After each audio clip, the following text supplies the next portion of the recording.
హల్లెలూయా, హల్లెలూయా. సంతోషంగా ఉన్న వాళ్ళని గట్టిగా హల్లెలూయా చెప్దాం. దేవుని పరిశుద్ధ నామమున స్తోత్రము కలుగును గాక. ఈ సమయంలో మరి కూడి వచ్చినటువంటి మీ అందరూ కూడా దేవుని నామములో వందనాలు చెల్లిస్తున్నాను. ఈ మదర్స్ డే సందర్భంగా ప్రత్యేకించి మరి కూడి వచ్చినటువంటి మీ అందరూ కూడా హ్యాపీ మదర్స్ డే. ప్రతి ఒక్క మదర్ కూడా ప్రతి సంవత్సరము ఎంతో సంతోషంగా మదర్స్ డే జరుపుకోవాలని హృదయపూర్వకంగా నేను ఆశిస్తున్నాను. హల్లెలూయా, హల్లెలూయా. చదువుదాము సామెతల గ్రంథము 31వ అధ్యాయం. దయచేసి అందరం కూడా తీద్దాము. సామెతల గ్రంథం 31వ అధ్యాయము. చిన్న ప్రార్థన చేసుకుని వాక్య భాగంలోనికి వెళ్దాం. సామెతల గ్రంథం 31వ అధ్యాయం 30వ వచనం చదువుతున్నాను. అందము మోసకరము, సౌందర్యం వ్యర్థము, యెహోవా యందు భయభక్తులు గల స్త్రీ కొనియాడబడును.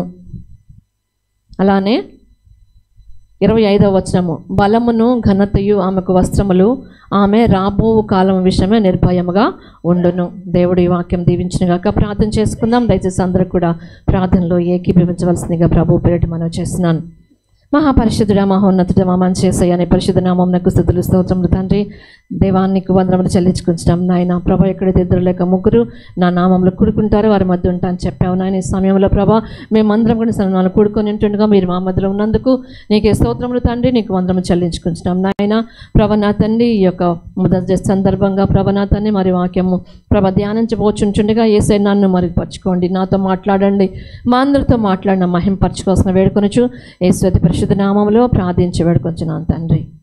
Amen, amen. Hallelujah, hallelujah. మరి వీడియో చక్కగా తయారు చేశారు. మరి వారందరి బట్టి కూడా దేవుని నామంలో వందనాలు చెల్లిస్తున్నాను. మరి పిల్లలందరూ కూడా ఎంతో సంతోషంగా వాళ్ళ మదర్స్కి మరి హ్యాపీ మదర్స్ డే అని అందరూ కూడా మరి చక్కగా మరి సంతోషంగా మరి వారు విష్ చేశారు. ఎందుకంటే మరి తల్లి ప్రేమ మరి ఎంతో గొప్పది అని మనం చూస్తూ ఉంటాం. వాక్యంలో కూడా మనం చూస్తాను. ఒక తల్లి అయినా కానీ మర్చినేమో కానీ నేను నిన్ను మరువను అంటే దేవుడు తన యొక్క స్థానమునకు ఒక మెట్టు కింద స్థానం తల్లికి ఇచ్చినట్లుగా చూస్తున్నాము. హల్లెలూయా. తల్లి అంటే తల్లి మరవదు. ఒకవేళ తల్లి మర్చినా కానీ నేను నిన్ను మరువను అని దేవుడు మనకు మాట్లాడుతున్నాడండి. హల్లెలూయా. కాబట్టి మరి ఈ సమయంలో ఈ యొక్క మదర్స్ డే మరి మే 14వ తారీఖున మనం మదర్స్ డే సెలబ్రేట్ చేసుకుంటున్నాము. మరి మదర్స్ అంటే మనము ముఖ్యంగా మనకు తల్లినిచ్చినటువంటి జన్మించిన తల్లిని మనము జ్ఞాపకం చేసుకుంటాము. అలాగే ముఖ్యంగా మన దేవుడు మనం ఈ లోకానికి రావటానికి ఆయన మనలను తల్లి గర్భమందు ఏర్పాటు చేసినటువంటి దేవుడు అండి. హల్లెలూయా. కాబట్టి తల్లి గర్భమున ఆయన మనల్ని ఏర్పాటు చేశారు కాబట్టి మొట్టమొదటిగా ఆయనకు మనము కృతజ్ఞతావందనము చెల్లించాలి. హల్లెలూయా. ఎందుకంటే ఆయన ప్రణాళిక లేకుండా మనము ఈ లోకంలో లేము. ఈవెన్ ఇప్పుడు కూడా ఆయన ప్రణాళిక లేకుండా మనం ఇక్కడ లేమండి. ఆయన మనలను అంతగా ప్రేమించాడు. ఆయన అంతము వరకు కూడా ఆయన ప్రేమించినటువంటి దేవుడు అండి. హల్లెలూయా. అలాగే జన్మనిచ్చినటువంటి తల్లికి మనం ఖచ్చితంగా మరి దేవుని బట్టి ఆమెకు మనం కృతజ్ఞత వందనం చెల్లించాలి, అలాగా విష్ చేయాలి. ఎందుకంటే ముఖ్యంగా నేను చెప్పాలి మరి మా తల్లి గురించి. మరి మా తల్లి అయితే మరి తను టీచర్, తనకు వృత్తిపరంగా తను ఉపాధ్యాయురాలుగా పనిచేసి రిటైర్ అయ్యారు. ఆ తర్వాత మరి మేము మొత్తం 5 అక్క చెల్లెలము, ఒక బ్రదర్ అనమాట. నేను మా ఇంట్లో నేను లాస్ట్. మమ్మల్ని అందరినీ కూడా మరి మా తల్లి తను టీచర్ కాబట్టి మేమందరం కూడా ఫస్ట్ క్లాస్ అందరం కూడా అమ్మ దగ్గర చదివామన్నమాట. మేమందరం తెలుగు మీడియంలోనే చదివాము. తెనాలి మా యొక్క స్వగ్రామము. మరి అక్కడ మేము చదివాము. అమ్మ దగ్గరే మా యొక్క మొట్టమొదటిగా రాయడం కానీ చదవటం కానీ నేర్చుకుంది తల్లి దగ్గరే. మరి చిన్నప్పటి నుంచి కూడా తెలుసు కదా మరి అమ్మ అయితే మరి దేవునిలో మమ్మల్ని భక్తిగా పెంచింది కాబట్టి మరి చాలా బాల్యము నుండే మరి దేవునిలో ఎదగటము, దేవుని యొక్క వాక్యంలో ఎదగటము, ప్రార్థనలో ఎదగటము అన్నిటిని కూడా మాకు నేర్పించింది. అలాగే చదువు కూడా, విద్యాభ్యాసం కూడా తన ద్వారానే మాకు ప్రారంభమైంది. ఆ తర్వాత మరి దేవునిలో ఎదిగే విధంగా మరి బాప్టిజం తీసుకోవటానికి సమయంలో కూడా ప్రతిసారి కూడా మమ్మల్ని హెచ్చరిస్తూ ఉండేదన్నమాట. ఎందుకంటే బాప్టిజం తీసుకోవాలంటే మనం ఎంతగానో ఆలోచన చేస్తూ ఉంటాం. ముఖ్యంగా దేవుడు మన యొక్క సొంత రక్షకుడని మనం ఎప్పుడైతే మరి విశ్వసిస్తామో మరి ఆ సమయంలో మనం వెంటనే బాప్టిజం తీసుకోవాలి. తీసుకున్నప్పుడు ఏంటంటే దేవుడు మనల్ని ఒక మార్గంలో నడిపిస్తూ వస్తాడు. ఆ సమయంలో కూడా అమ్మ నాకు చెప్పేది ఏమనంటే, దేవుడు ఒక అవకాశం ఇచ్చాడు, అవకాశాన్ని మీరు వదిలిపెట్టుకుంటున్నారు, మళ్ళీ అవకాశం వస్తుందో రాదో ఒకసారి మీరు జ్ఞాపకం చేసుకోండి. కాబట్టి మీరు కానీ దేవుని మీ యొక్క సొంత రక్షకులను అంగీకరించినట్లయితే మీరు ఏం చేయాలి? మీరు వెంటనే బాప్టిజం తీసుకోవాలి. ఒకసారి పెద్ద మీటింగ్ జరిగింది అనమాట మా చర్చ్లో. జరిగినప్పుడు అప్పుడు చెప్పింది, దేవుడు ఒక అవకాశాన్ని మీరు వదిలేసుకున్న దేవుడు ఇచ్చిన అవకాశాన్ని నెక్స్ట్ టైం కానీ అవకాశం వస్తే మీరు ఖచ్చితంగా మీరు దానిని వినియోగించుకోండి అని మాకు హెచ్చరిక చేసినప్పుడు అప్పటి నుంచి ఆలోచన చేస్తూ ఉన్నాను అనమాట. నేను ఖచ్చితంగా నెక్స్ట్ టైం బ్యాప్టిజము తీసుకోవాలి. ఎందుకంటే ఒక ఆలోచన నా హృదయంలో పెట్టిందనమాట. పెట్టడం ద్వారా ఏంటంటే నేను ఖచ్చితంగా బ్యాప్టిజం తీసుకోవాలి అని నేను నిర్ణయించుకొని బ్యాప్టిజం ముందుకెళ్ళటానికి ఆ విధంగా అన్ని విషయాల్లో కూడా హెచ్చరిస్తూ ఉండేదన్నమాట. ఎలా ఉండాలి, ఎలా మాట్లాడాలి, ఇతర మనుషులతో మనం ఎలా ఉండాలి అనేది కూడా చక్కగా మాకు హెచ్చరిక చేస్తూ ఉండేది. ఎందుకంటే 10th క్లాస్ వరకు కూడా మా స్కూలు 1st క్లాస్ నుండి 10th క్లాస్ వరకు కూడా ఒకటే స్కూల్లో ఉన్నాం కాబట్టి 1st క్లాస్లో అమ్మ ఉండేది. 10th వరకు అక్కడ చదివినా కానీ అందరూ మా గురించి ఏం చెప్పుకుంటే టీచర్ గారు వాళ్ళ పాపల వీళ్ళు, టీచర్ గారు వాళ్ళ పాపల వీళ్ళు అని మా గురించి అందరూ కూడా గొప్పగా చెప్పుకుంటూ ఉండేవాళ్ళు అనమాట. కాబట్టి మరి అమ్మను గురించి కూడా ఎలా చెప్పుకునే వాళ్ళంటే ఒక ప్రిన్సిపల్ స్కూల్ ప్రిన్సిపల్ అయినా లేకపోతే హెచ్ఎం అయినా కానీ మరి ఎవరైనా రిటైర్ అవుతుంటే అమ్మను పిలిచి మీరే ప్రార్థన చేయండి. వాళ్ళందరూ అన్యులు, అందరికీ దేవుని తెలియదు, కానీ వాళ్ళు అమ్మను పిలిచి మీరు ప్రార్థన చేయండి టీచర్ గారు అని అమ్మతో ప్రార్థన చేయించుకునేటువంటి వాళ్ళు అనమాట. ఏ చిన్న సందర్భం వచ్చినా అమ్మను పిలిచి ప్రార్థన చేసుకునేటువంటి వాళ్ళు అనమాట. అలాగే అమ్మ మాకు విద్యాభ్యాసం నేర్పించేటువంటి టీచర్ మాత్రమే కాదు, కానీ ఇంట్లో ఉన్నప్పుడు మరి మార్నింగ్ 7కి వెళ్తే ఈవినింగ్ 4కి మళ్ళీ ఇంటికి వచ్చేసేవాళ్ళం. ఇంటికి వచ్చిన తర్వాత ఇంకా సాయంత్రం మళ్ళీ వంట అంతా చేసేసేది. చేసిన తర్వాత సాయంత్రం అవుతుంటే మరి 7 గంటలు 8 గంటలు ఆ టైంకి వంట అంతా కంప్లీట్ అయిపోయిన తర్వాత మొత్తం ఇల్లంతా క్లీన్ చేసుకున్న తర్వాత 9 గంటలకు చుట్టుపక్కల ఉన్న సిస్టర్స్ అందరూ కూడా ఇంటికి వచ్చేవాళ్ళు. అమ్మ వాళ్ళందరూ కూడా పాటలు పాడి కొంచెం దేవుని వాక్యం చెప్పి ప్రార్థనలో వారిని నడిపిస్తూ ఉండేది. ఎవరికి కూడా మరి దేవుడు అంటే అస్సలు తెలియదు. మేము ఆ టైంలో అమ్మ రమ్మంటే చాలా వచ్చేవాళ్ళు అనమాట. వచ్చి మరి అమ్మతో కలిసి ప్రార్థనలు వాళ్ళు గడిపేటువంటి వాళ్ళు. 11 అయ్యేది, 12 అయ్యేది, 1 గంట అయ్యేది. లేచింది ఎన్ని గంటలకు? ఉదయం 5 గంటలకు. 12, 1 గంట అవుతున్నా కానీ ప్రేయర్స్ నడుస్తూనే ఉండేవి. ఆ ప్రేయర్స్ వింటూనే పక్కన పడుకొని నిద్రపోతా ఉండేవాళ్ళం అనమాట మేము. హల్లెలూయా. మళ్ళా ప్రతి వారము మంగళవారము మా చర్చ్ నుండి కొంత స్త్రీలు వచ్చేవాళ్ళు అనమాట. వాళ్ళు ఆల్ నైట్ ప్రేయర్ చేసేవాళ్ళు, ఆల్ నైట్. మళ్ళీ మార్నింగ్ 5 గంటలు అయ్యేసరికల్లా మళ్ళీ పాటలు మొదలవుతాయి. మళ్ళీ ఆ పాటలతో మళ్ళీ లేసేవాళ్ళు అనమాట. మరి ఆ విధంగా మరి చిన్నప్పటి నుంచి కూడా దేవుని యొక్క వాక్యంలోనూ ప్రార్థనలోనూ దేవుని యొక్క సన్నిధిలోనూ మరి మేము ఎదగటానికి తల్లి మాకు ఎంతగానో సహాయపడ్డారు. దాన్ని బట్టి మా మదర్కి హ్యాపీ మదర్స్ చెప్తున్న అక్కడ ఉన్నారు.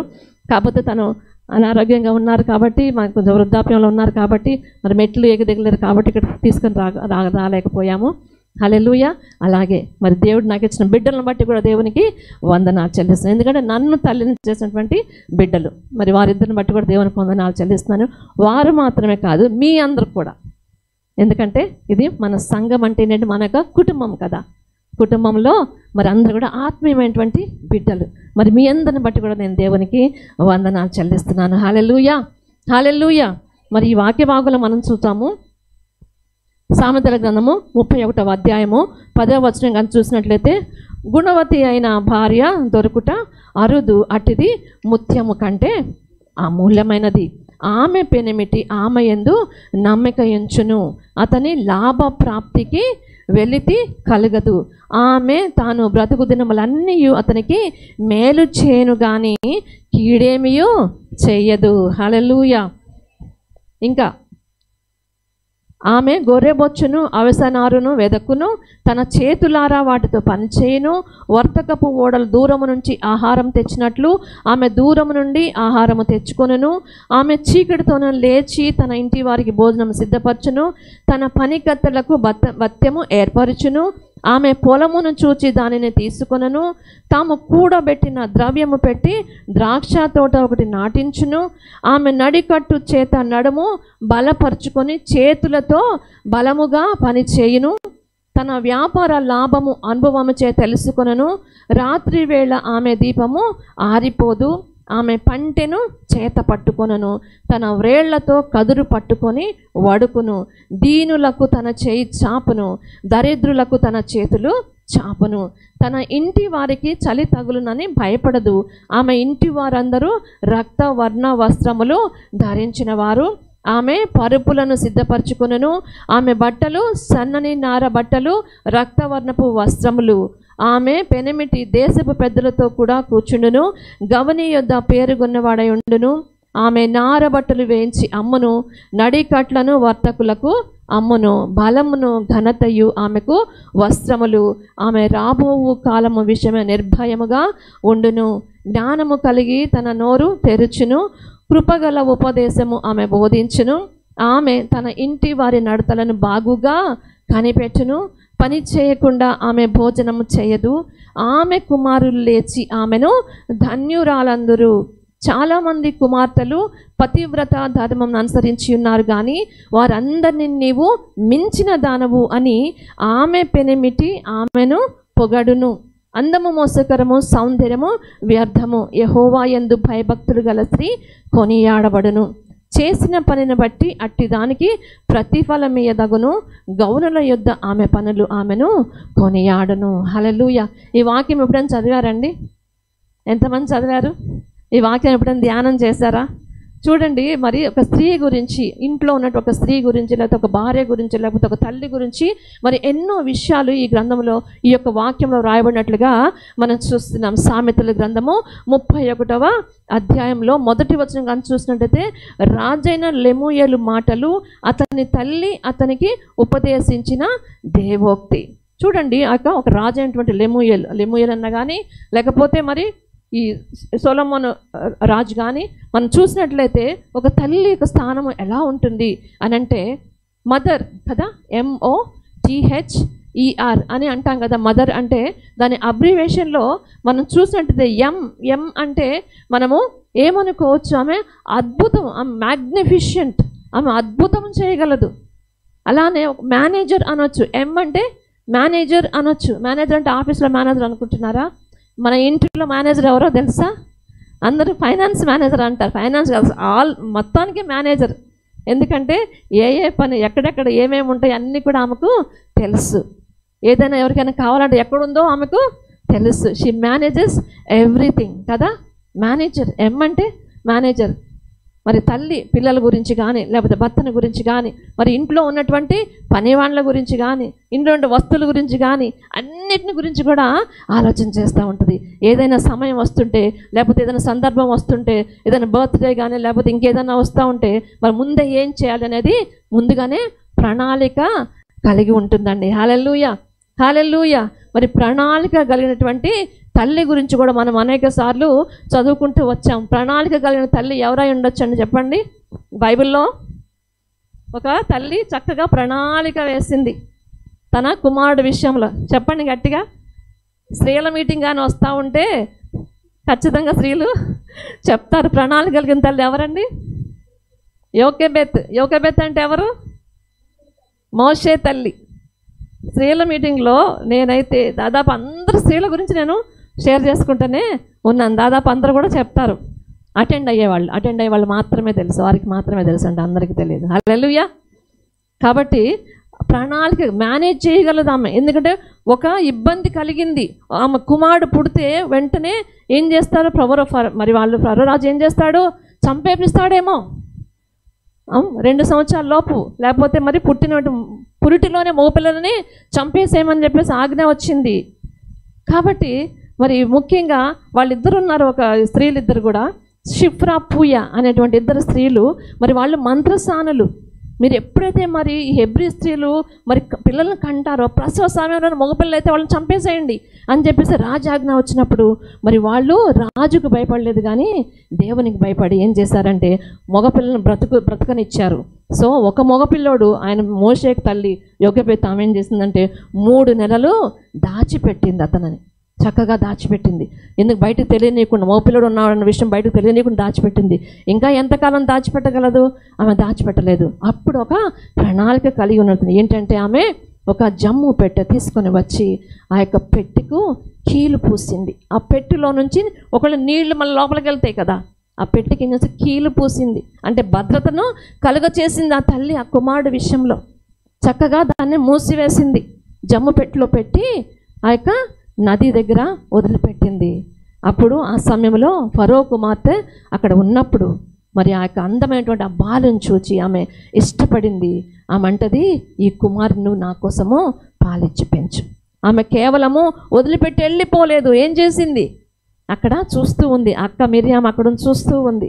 చూస్తూ ఉన్నప్పుడు మరి ఎప్పుడైతే ఫరో కుమార్తె ఆ బాబుని తీసుకున్న వెంటనే అమ్మ వెళ్ళిపోయి, అమ్మ ఈ బాబునికి పాలివ్వటానికి నేను ఒక దాదిని పిలుచుకొని రానా అని అడిగినప్పుడు, పిలుచుకురమ్మన్నప్పుడు తల్లిని తీసుకొని వచ్చి దాదిగా ఇచ్చింది. ఆ తల్లితో అమ్మంటది, ఈ కుమారికి నువ్వు నా కొరకు ఈ కుమారుని పాలిచ్చి పెంచు, నా కొరకు పెంచమని. ఫరో కుమార్తె అంటే ఈమె ఎవరి కోసం పెంచిందండి? ఇశ్రాయేలీయులను విడిపించటానికి, నడిపించటానికి ఒక నాయకుడిగా, దేవుని కొరకు మరి పనిచేసేటువంటి వ్యక్తిగా ఆ తల్లి పెంచినట్లుగా మనం చూస్తున్నామండి. హల్లెలూయా. ప్రణాళిక కలిగినటువంటి తల్లి యోకెబెత్. నిర్గమకాండం 2వ అధ్యాయంలో మనం ఇదంతా కూడా చూస్తాము. అయితే మరి మనల గురించి మనం ఆలోచన చేద్దాం. ఉదయకాల సమయంలో మన పిల్లల్ని మనము ఎలా పెంచుతున్నాము? ఎవరి కోసం పెంచుతున్నాము? బాగా డిగ్రీలు చదవాలి, లేకపోతే డాక్టర్ అవ్వాలి, ఇంజనీర్ కావాలి, లేకపోతే ఐఏఎస్ అవ్వాలి, కలెక్టర్ కావాలి, లేకపోతే ఒక ఐఏఎస్ ఒక కలెక్టర్కి భార్య అవ్వాలి, లేకపోతే ఒక కలెక్టర్ నాకు కోడలుగా రావాలి. ఇట్లా అనుకుంటాం కదా. ఎలా పెంచుతున్నాం మనం? దేవుని కోసం పెంచుతున్నామా? దేవుని సన్నిధిలో మనం పెంచుతున్నామా బిడ్డల్ని? దేవుని యొక్క బిడ్డలతో కలిసి మనం వారిని పెంచుతున్నామా? దేవుని సమయానికి ప్రాముఖ్యత ఇచ్చేటువంటి బిడ్డలుగా మనం పెంచుతున్నామా లేదా? మనల్ని మనం పరీక్ష చేసుకోవాలి ఒకసారి తల్లులంగా. అలాగే ఇదే సమయంలో బిడ్డలకు కూడా నేను చెప్పేటువంటి మాట ఏంటంటే, తల్లులకు మీరు ఏ విధంగా విధేయత కలిగి ఉంటున్నారు? ఎందుకంటే నీ తల్లిని నీ తండ్రిని సన్మానించుము, అప్పుడు నీవు దీర్ఘాయుష్మంతుడవు అగుదువు. హల్లెలూయా. నీ తల్లిని నీ తండ్రిని నువ్వు సన్మానించాలి. నువ్వు సన్మానిస్తేనే నువ్వు దీర్ఘాయుష్మంతుడు. చాలామందికి ఈ మధ్యలో మాటలండి ఎట్లా మాట్లాడతారంటే, ఒక్క మాటకి 10 మాటలు రివర్స్లో మాట్లాడతారు. ఎందుకంటే నీకే కాదు అమ్మ మాటలు వచ్చు, మాకు కూడా వచ్చు, మేము కూడా నేర్చుకున్నాం, మేము బయటకు వెళ్తున్నాం, మేము చదువుకుంటున్నాం, మాకు చాలామంది ఫ్రెండ్స్ ఉన్నారు, ఎలా మాట్లాడాలో మాకు తెలుసు అని అంటామండి. మనం బిడ్డలను మనం ఎలా పెంచితే వాళ్ళు మనతో అలా మాట్లాడతారండి. హల్లెలూయా. మరి ప్రణాళిక కలిగి నువ్వు పెంచుతున్నావు ఆ బిడ్డలని అని ఒక్కసారి మనము పరీక్ష చేసుకుందామండి.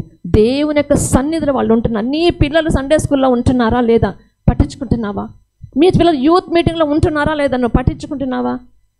చాలామంది అంటారు ఆ యూత్ వద్దులేండి, వాళ్ళతో వద్దులే, మా పిల్లలు సపరేట్గా ఉంటారు, వాళ్ళతో వద్దులే. ఆ సండే స్కూల్ ఎందుకు? మాతో ఉంటే చాలులే. సండే స్కూల్ యూత్ మీటింగ్ లేకుండా ఎలా పెరుగుతారండి మీ పిల్లలు? ఎలా ప్రణాళిక కలిగి ఉంటారు పిల్లలు? ఉదయకా సమయంలో managing, we are managers in our houses. అన్ని విధాలుగా ఆలోచన చేయాలి. అలాగే స్త్రీల మీటింగ్ కూడా స్త్రీలు రావాలి. రాకుండా స్త్రీల గురించి ఎలా నేర్చుకుంటామండి? ఈ రోజు మనకి ఏదో కొంచెం అవకాశం వచ్చిందండి మన గురించి మాట్లాడుకోవడానికి. ప్రతి ఆదివారం మనకు రాదు కదా. సో ఈరోజు మదర్స్ డేనో ఉమెన్స్ డే అయితే అసలు జరగలేదు.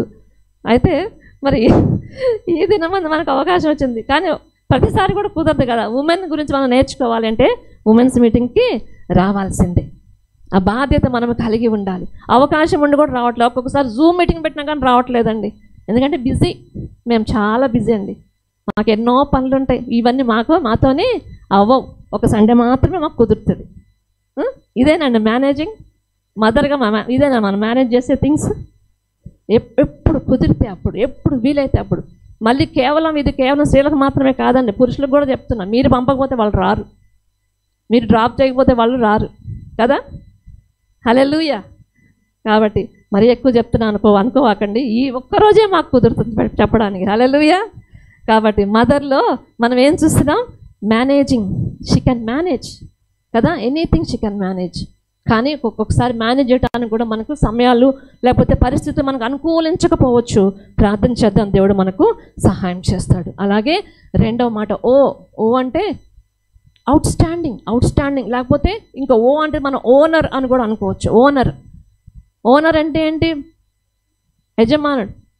పాస్టర్ గారు లేకపోతే ఇంట్లో ఉన్నటువంటి భర్తలు వాళ్ళు కదా యజమానులు. ఈమెట్ట ఓనర్ అవుతుంది? లేదు. ఓనర్ అంటే షీ ఓన్స్ ఎవ్రీథింగ్ అనమాట. అన్నీ కూడా తన యొక్క బాధ్యతగా తీసుకుంటుంది. ఇది నా యొక్క బాధ్యత, ఇది నేను చెయ్యాలి అనేటువంటి బాధ్యతగా తల్లి తీసుకుంటుందండి. హల్లెలూయా. నయోమిని గురించి కూడా మనం ఆలోచన చేసినట్లయితే మరి ఆమె ఏమంటుందంటే, అమ్మ మీరు వాళ్ళ కోడళ్ళు ఇద్దరు కుమారులు చనిపోయారు, తన భర్త చనిపోయిన తర్వాత వాళ్ళిద్దరు కోడలతో అంటుంది, వాళ్ళు మోయాబు దేశస్తులు, అమ్మ మీ దేశంలో ఉన్నట్టు మీ తల్లిదండ్రుల దగ్గర మీరు వెళ్ళిపోండి, నేను మరలా తిరిగి నేను బెత్లెహేముకు వెళ్ళిపోతాను అని చెప్పేసి నయోమి అంటే రూత్ అంటది, నువ్వెక్కడుంటే నేను అక్కడ ఉంటాను, నువ్వెక్కడ పడుకుంటే నేను అక్కడ పడుకుంటా, నువ్వెక్కడ నివసిస్తే నేను అక్కడ నివసిస్తాను, లేకపోతే నువ్వెక్కడ భోజనం చేస్తాను నేను అక్కడ భోజనం చేస్తాను, అన్నీ కూడా అమ్మ చెప్పింది, నువ్వు ఎక్కడుంటే నేను అక్కడ ఉంటానమ్మా అని చెప్పి మరి అత్తగారితో వచ్చినప్పుడు మరి ఆ తల్లి ఏం చేస్తుందంటే ఆమె పట్టించుకోకుండా వదిలిపెట్టలేదు. ఆ కోడలికి ఆమె చక్కగా తను చేయగలిగినటువంటి గొప్ప మేలు చేసింది. అమ్మ నువ్వు ఆ బోయజు పొలంలోనికి వెళ్ళి అక్కడ నువ్వు పని కోసము అడుగు, నువ్వు అక్కడ పని చేయి, వాళ్ళు ఏ పని ఇస్తే అక్కడ పని చేయి, దేవుడు నీకు సహాయం చేస్తాడమ్మా అని చెప్పేసి ఆ కోడల విషయంలో ఆమె ఒక బాధ్యత తీసుకుంది. ఎందుకంటే ఇది నా బాధ్యత అని ఆమె అనుకుంది. కోడలు కదా, కోడల గురించి నేనేం పట్టించుకుంటాలే, నా కూతుర్లు ఉంటే వాళ్ళ గురించి పట్టించుకుంటా, కోడల గురించి నేను పట్టించుకుంటా, నాకేం అవసరం ఉందని అనుకోలేదు. ఆమె ఏం చేసిందంటే వెళ్ళమని చెప్పింది. అత్తగారు ఎలా వెళ్ళమని చెప్పిందో, ఏం చేయమని చెప్పిందో రూతు అదే చేసింది. చేయటం వల్ల ఏంటంటే మరి బోయజు ఆమెను పెళ్లి చేసుకుంటే మనము చూస్తున్నాం. ఆమెలో ఉన్నటువంటి ఒంటరితనాన్ని, ఆమెలో ఉన్నటువంటి మరి ఆ వైధవ్యంను దేవుడు తీసివేసినట్లుగా చూస్తున్నాం. హల్లెలూయా. ఎందుకంటే ఆ తల్లి ఆ నయోమి ఏం చేసిందంటే ఇది నా బాధ్యత, ఆమె ఒక ఓన్గా ఆ పని చేసిందనమాట. నేను చెయ్యాలి ఈ పని అని అనుకొని తన యొక్క బాధ్యతగా ఆమె తీసుకుంది కాబట్టి ఆ పని అక్కడ జరిగిందండి. హల్లెలూయా. అందరూ వింటున్నారా? ఎవరి గురించి చెప్పుకున్నాం మనం ఇప్పుడు? ఎవరి గురించి చెప్పుకున్నాం? రూతు నయోమి గురించి. కాబట్టి బోయజు రూతును పెండ్లి చేసుకున్న తర్వాత ఆ యొక్క మరి వంశావళిలో నుంచి ఎవరు వచ్చారు? దావీదు వచ్చాడు. దావీదు వంశాల నుంచి ఎవరు వచ్చారు? యేసు ప్రభు వచ్చాడు. హల్లెలూయా, హల్లెలూయా. ఎందుకంటే ఆమె ఇది నా బాధ్యత అని తను ఓన్ చేసుకుంది, ఆ పరిస్థితిని ఆమె ఓన్ చేసుకుందండి. హల్లెలూయా. కాబట్టి మనం భయపడకుండా ముందుకు సాగాలి. పరిస్థితులు ఎలాగోనా కానీ ముందుకెళ్ళటానికి మళ్ళీ మనము సిద్ధపరచుకుందాం. ఎందుకంటే బలమును ఘనతయు ఆమెకు వస్త్రములు, ఆమె రాబో కాలం విషయమే నిర్భయముగా ఉంటుంది. ఆమె భయపడదు, తొణకదు, బలము ఆమె కలిగి ఉంటుంది. ఆమె వస్త్రాలు ఏంటంటే బలముయు ఘనతయు ఆమెకు వస్త్రములు. హల్లెలూయా. అలాగే మరి టీ అంటే టెండర్ అని రాయబడింది. టెండర్ అంటే మృదువైనది అని. నేనైతే అంటే టీచర్ అంటే బోధిస్తుంది, పిల్లలకు బోధిస్తుందండి. ఎలా ఉండాలి, ఎలా మీరు నడుచుకోవాలి అని తల్లి బోధిస్తుందండి. దానికి మన ఉదాహరణ ఎవరంటే తిమోతి యొక్క తల్లి అమ్మమ్మ యూనికే, లోయి. వీళ్ళు ఏం చేస్తారంటే ఆ తిమోతికి విశ్వాసములో పెంచినటువంటి తల్లులుగా వారు పేరు తెచ్చుకున్నారండి. తిమోతి గ్రంథంలో మనం చూసినట్టయితే మరి తిమోతికి ఎవరు నేర్పించారు? తిమోతిలో అంట ఒక విశ్వాసం. ఆ విశ్వాసం అంటే ఆ విశ్వాసం ఎవరిలో ఉందంట? నీ తల్లిలోనూ నీ అమ్మమ్మలోనూ ఈ విశ్వాసం ఉంది అని పౌలు తిమోతి గురించి అంటాడు. మరి తిమోతిని ఎవరు పెంచారండి? అమ్మమ్మ. వాళ్ళు విశ్వాసంలో పెంచినటువంటి తల్లులు. ఈ ఉదయ సమయంలో మనల్ని కూడా మనం పరీక్ష చేసుకుందాం. మనము మన పిల్లలను ఎలా పెంచుతాం? బోధిస్తున్నామా పిల్లలకి? అమ్మ నువ్వు బాగా చదువు, అమ్మ బాబు నువ్వు బాగా చదువయ్యా, నువ్వు బాగా, ఎందుకంటే ఉన్నతంగా ఉండాలి, అది మంచిదే, వాళ్ళు ఉన్నతంగా ఉండాలి. అనుదినము వాళ్ళు బైబిల్ చదువుతున్నారా? అనుదినము వాళ్ళు ప్రార్థన చేస్తున్నారా? దేవుని యొక్క వాక్యం వాళ్ళలో నివసిస్తుందా? విశ్వాసం వాళ్ళలో నివసిస్తుందా అనే విషయాల్ని మనము జ్ఞాపకం చేసుకోవాలండి. నీకేం కావాలి? నీకేమైనా కావాలా చెప్పు, నేను కొనిపిస్తా. నువ్వేం తింటావా? ఇంకేమైనా కావాలా? ఏమైనా కొనుక్కుంటావా చెప్పు, కొనిపిస్తా, మంచిది. కానీ విశ్వాసముల వాళ్ళ యొక్క స్థానము ఎలా ఉంది? దేవుడి గురించి తెలుసుకోవాలంటే విశ్వాసం తెలియాలండి. ఎందుకంటే విశ్వాసమును బట్టియే మరి మనము యేసు ప్రభు ఉన్నాడని, ఆయన మన కోసం మరణించాడని, మనం జయించి తిరిగి లేచాడని మనము నమ్ముతున్నాము. ఆయన మన రక్షకుడిగా మనము అంగీకరిస్తున్నామండి. హల్లెలూయా, హల్లెలూయా. అలాగే ఏమని బోధించాలి? క్విజ్ ఉంటుంది. క్విజ్ పెడుతుంటే పాస్టర్ గారికి ఏం పని లేదు, ప్రతి నెల క్విజ్ అని వరకు ఎంట పడుతూ ఉంటుంది. నెల టైం ఇచ్చినా కానీ బైబిల్ ముట్టరండి మీ పిల్లలు. అవునా కాదా? నెల టైం ఇచ్చినా కానీ ముట్టరు బైబిల్. ఎందుకు? మీరు నేర్పించాలి, మీరు వెంట పడాలి, వాళ్ళు వెంట పడాలి. నువ్వు బైబిల్ చదువుతున్నావా? క్విజ్లో గెలవటానికి కాదు. దేనికోసం బైబిల్ చదవాలి? దేవుని గురించి తెలుసుకోవాలి అంటే వాక్యము చదవాలి, అదే ఉద్దేశము. అంతేగాని గెలవాలని గెలవకూడదని కాదు.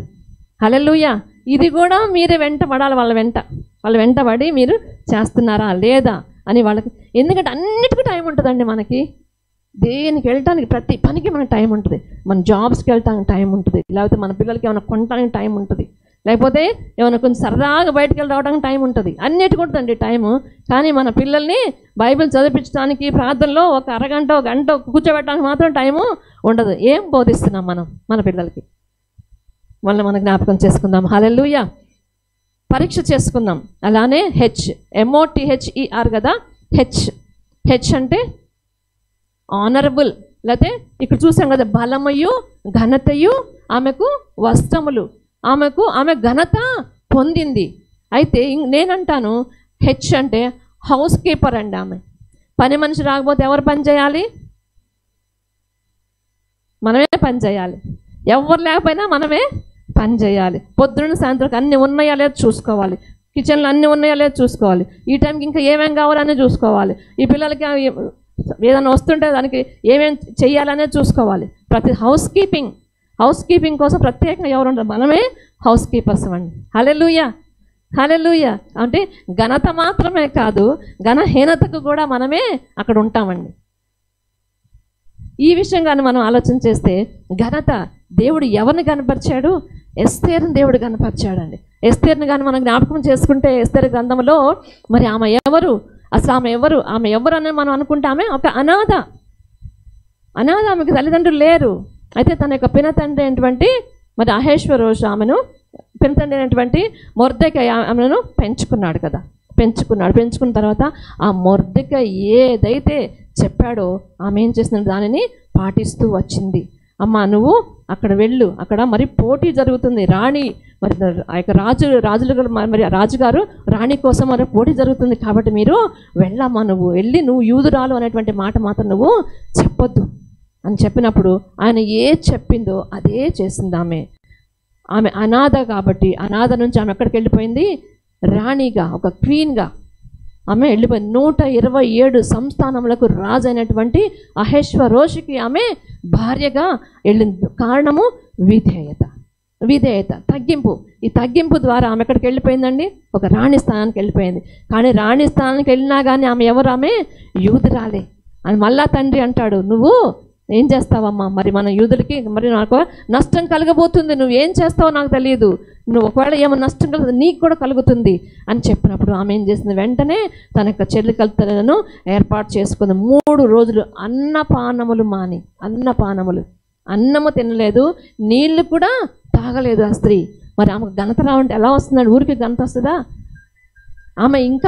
ఆమెను రెడీ చేసేటప్పుడు మరి రాజు ముందుకు ఈ యొక్క స్త్రీలందరినీ కూడా రాజు ముందు తీసుకెళ్ళేటప్పుడు ఆ రాజుకు ఎవరినైతే ఏర్పాటు చేశారో ఆ వ్యక్తి, హేగి అనేటువంటి వ్యక్తి ఏ వస్త్రములు ఇచ్చాడో, ఏ అలంకారం అయితే అతను మరి ఏర్పాటు చేశాడో ఆమెకి, వాటిని తప్ప ఆమె ఏమి అడగలేదండి.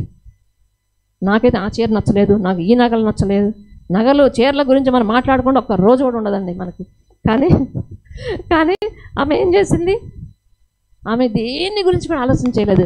ఆ హేగి అనేటువంటి వ్యక్తి ఏదైతే ఆమెకు అలంకారంగా ఇచ్చాడో ఆ అలంకారమును మాత్రమే ఆమె ధరించింది. కాబట్టి ఆమె అక్కడ బెస్ట్గా నిలిచింది. ఈమె నాకు భార్యగా కావాలి అని చెప్పేసి రాజు ఆమెను మాత్రమే ఎన్నుకున్నట్లుగా మనం చూస్తున్నామండి. హల్లెలూయా.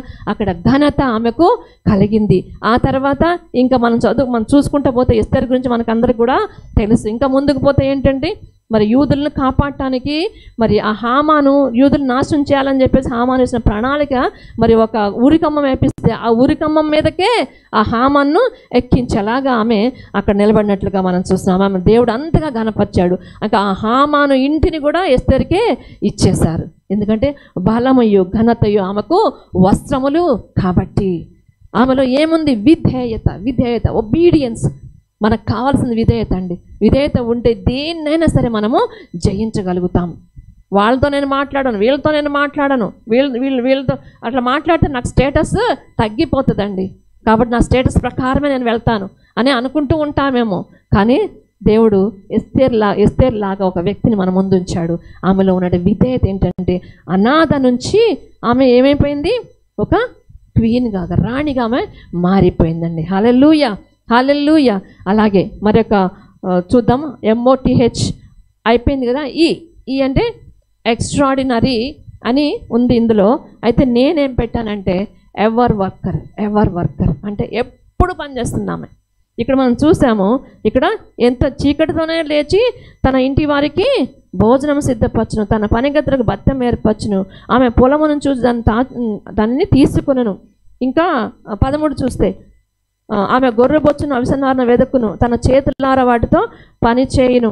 16 ఆమె పొలమును చూచి దాన్ని తీసుకొను, తాము కూడబెట్టిన ద్రవ్యం పెట్టి ద్రాక్ష తోట ఒకటి నాటించును, ఆమె నడుకట్టు చేతులతో బలముగా పని చేయను. ఎవర్ వర్కర్ ఇవన్నీ కూడా అందరూ చేస్తూ ఉండే పనులేనండి. ఎందుకంటే ఎంత కష్టపడతారు అంటే పని చేసే, ముఖ్యంగా జాబ్ చేసేటువంటి స్త్రీల గురించి కానీ మనం మాట్లాడితే వాళ్ళు ఇంట్లో పని చేస్తారు, బయట కూడా పని చేస్తారు. ఇంట్లో కంప్లీట్గా పని చేస్తారు, బయట కూడా అంత పని కూడా చేస్తారు. కానీ మరి రెండు మేనేజ్ చేయాలంటే స్త్రీలకు మాత్రమే. ఎందుకంటే ఇంట్లో పని చేస్తూ బయట పని కూడా చేయటం. ఎందుకంటే వాళ్ళు బైబిల్ ఏం చెప్తుంది, వాళ్ళు బలహీనమైనటువంటి ఘటము అని అంటున్నారు అని బైబిల్ చెప్తుంది. బలహీనులు ఎందులో బలహీనులు? ఒకవేళ శారీరకంగా బలహీనలు కావచ్చు. శారీరకంగా బలహీన అంటే నేనైతే అస్సలు ఒప్పుకోను. ఒక మనిషికి జన్మనివ్వటం అనేది అది రెండవ జన్మ లాంటిది అనమాట. ఒక్కసారి మరణించి మళ్ళీ తిరిగి లేచిన అంత పరిస్థితి అనమాట. ఎందుకంటే బలహీనులు అని అనటానికి అవకాశమే లేదు. ఒక వ్యక్తికి జన్మనిచ్చింది అంటే ఆ నొప్పులు ఏంటో లేదా ఆ పెయిన్స్ ఏంటో ఇక అది అల్టిమేట్ అనమాట. అటువంటి పెయిన్స్ ఇంకా ఉండవు అనమాట. కానీ వాటినే జయించి వచ్చింది ఆమె. ఎంత మరి బలవంతురాలు! మరి దేవుడు ఆమెకు అంత శక్తిని అనుగ్రహించుంటున్నాడు. అందుకని ఎవర్ వర్కర్ అంటే ఆమె ఎప్పుడు పని చేస్తూనే ఉంటుంది, ఎప్పుడు కూడా ఆమె ఆలోచన చేస్తూనే ఉంటుంది. అలాగే మరి లాస్ట్ చూస్తే రిమార్కబుల్ అని ఇక్కడ ఉంది. కానీ నేనేమంటానంటే ఆల్రౌండర్. అంటే ఆల్రౌండర్. ఆమె ఒక్కటి కాదు, ఒక మేనేజింగ్ థింగ్సే కాదు, ఒక గిన్నెలు కట్టడమే మాత్రమే, లేకపోతే బట్టలు ఉతకడమే మాత్రమే కాదు, లేకపోతే వంట చేయటం మాత్రమే కాదు, ఇల్లు ఊడటం మాత్రమే కాదు, ఇంకా చర్చిలో పాటలు పాడటం మాత్రమే కాదు, అవకాశం వస్తే వాక్యం చెప్పడం మాత్రమే కాదు, బయటికి వెళ్ళి జాబ్ చేయటం మాత్రమే కాదు. వీటన్నిటి ఆల్రౌండర్ అనమాట. She is all rounder. పిల్లల్ని పెంచే విధానంలో కూడా ఆలోచన చేస్తూ ఉంటుంది. అట్లా అని చెప్పేసి మరి భర్తలు ఎవరు చేయట్లేదని కాదు, సమానంగానే ఇంకా భర్తలు ఎక్కువ చేస్తారు. కాకపోతే మనము బలహీన ఘటము అని ఎంచబడ్డాము. కానీ దేవుడు మనను బలవంతులనిగానే ఉంచాడు. ఎందుకంటే ఆమె బలముయు ఘనతయు ఆమెకు వస్త్రములు. ఇంత చేసి కూడా మరి భర్తకే మొదటి స్థానాన్ని ఇస్తుంది. హల్లెలూయా. ఎందుకు అంటే దేవుడు భర్తను శిరస్సుగా ఉంచాడు కాబట్టి. హల్లెలూయా. కాబట్టి ఈ 5-6 విషయాలు ఆమె ఏంటంటే, మొదటిగా నేను చెప్పింది మేనేజర్, రెండవది ఓనర్, మూడవది teacher, 4 house keeper, ever worker, allrounder. వీటన్నిటికన్నా కూడా పిల్లల గురించి ప్రణాళిక కలిగి ఉండటము మనకు ప్రాముఖ్యమైంది. యోక్యబెత్ ఎలా అయితే ప్రణాళిక కలిగి ఉందో. రెండోది హన్నా గురించి ఖచ్చితంగా మాట్లాడాలి. హన్నాకు పిల్లలు లేరు, ఆమెను అందరూ కూడా గొడ్రాలు అంటున్నారు. కానీ ఒకవేళ పిల్లలు లేని వాళ్ళు కానీ ఎవరైనా ఉంటే మీరు గొడ్రాలు అని ఎప్పటికి కూడా అనబడరు. ఎందుకంటే దేవుడు ఆత్మీయ పిల్లల్ని ఇస్తాడు. ఈ హన్నా అయితే పిల్లల కోసం వెళ్ళి ప్రార్థన చేసింది, కన్నీటి ప్రార్థన చేసింది, రోదన చేసింది ఆమె అక్కడ. అయితే మరి ఆమెకు దేవుడు సంవత్సరం లోపల కుమారుడు ఇచ్చినప్పుడు ఆమె ఒక మొక్కుబడి చేసిందండి. చేసిన మొక్కుబడి మర్చిపోలేదు. చాలామంది చేసే పొరపాట్లు ఇవ్వండి. నాకు కొడుకునివ్వండి, లేకపోతే నాకు కూతురునివ్వండి, అయ్యా నేను ఇది చేస్తాను, నాకు సహాయం చేయండి అని అన్నీ చాలా మనము అంటూ ఉండు మొక్కుబడులు చేస్తాం. కానీ మొక్కుబడులు చేసి మొక్కుబడులు మర్చిపోతాము. అయ్యా నేను నీ కోసమే పెంచుతాను, అయ్యా నేను నీ కోసమే పెంచుతున్నాం నిజంగా వాళ్ళ కోసమే. కానీ ఆమె ఏం చేసిందంటే మళ్ళా సంవత్సరం పాలు విడిచిన తర్వాత మళ్ళా తీసుకెళ్ళి చర్చిలో అప్పగించేసింది. ఆ యొక్క దేవాలయంలో యాజకునికి అప్పగించింది. అయ్యా మరి నేను ప్రార్థన చేస్తే నా దేవుడు మరి నాకు సహాయం చేశాడు. ఆ స్త్రీని నేను ఇక్కడికి వచ్చి నేను ప్రార్థన చేశాను కదా, కన్నీటి ప్రార్థన, ఆ స్త్రీని నేనే అని చెప్పేసి ఆ కుమారుడిని సమూయేలుని అప్పగించినప్పుడు సమూయేలు గొప్ప ప్రవక్తగా ఇశ్రాయేలులో అతను మార్చబడ్డాడండి. ఎందుకంటే ఇశ్రాయేల్ మొత్తానికి దేవునికి క్రైస్తవులందరికీ ఒక గొప్ప ప్రవక్తగా ఆయన మార్చబడ్డాడు. అలాగే మోషే అయితే గొప్ప నాయకుడిగా మార్చబడ్డాడు. ఇంకా ది బెస్ట్ తల్లి అంటే మనందరికీ తెలుసు మేరీ అవమానములు, భయంకరమైన అవమానములు, 10 మందికి సమాధానం చెప్పుకోవాలి, పెండ్లి కాకుండానే గర్భవతి అయిందంట. ఎలా మాట్లాడతారండి? ఇప్పుడు అన్నా కానీ కొంచెం అందరిలో ఒక బ్రాడ్ మైండెడ్ అప్పట్లో ఎలా ఉండే వాళ్ళు.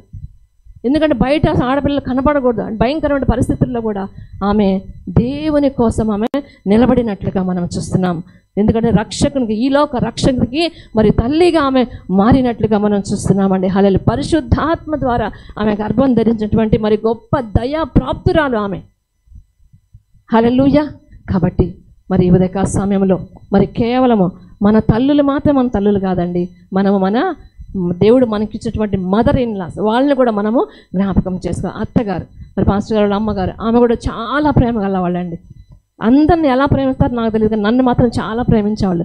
నా కోడలు విశ్వాసమ్మ అని గొప్పగా చెప్పుకునేటువంటి వాళ్ళు అనమాట. నేను ఎవరితో మాట్లాడతా మా అత్తగారితో కూర్చొని చాలాసేపు మాట్లాడుకుంటాం అనమాట మేము. కానీ ఆమె కూడా 2019లో అనుకుంటా, 2019లోనే మదర్స్ డే రోజు చనిపోయారు. మే 12 తారీఖున మేము ఇక్కడ మదర్స్ డే సెలబ్రేట్ చేసుకున్నాము. ఆ రోజు ఈవినింగే తను చనిపోయినట్లుగా వార్త వచ్చింది. చూడండి, ఆ రోజు దేవుడు ఆమెను తీసుకున్నారు. ఇది ఎప్పుడు జ్ఞాపకం ఉండే విధంగా అనమాట. మరి దేవుడు ఆ విధంగా మరి నా జీవితం చూడండి, తల్లులను బట్టి, అలాగే నాకు ఇచ్చినటువంటి బిడ్డలను బట్టి, ఆత్మీయ బిడ్డలను బట్టి, అందరిని బట్టి కూడా నేను దేవునికి వందనాలు చెల్లిస్తున్నాను. ఎందుకంటే చూడు, యెహోవా యందు భయభక్తులు గల స్త్రీ కొనియాడబడును, బలమయు ఘనతయు ఆమెకు వస్త్రములు, ఆమె రాబోవు కాలము విషయమే నిర్భయముగా ఉండును. హల్లెలూయా. దేవుడు ఈ వాక్యమును దీవించును గాక. ముందున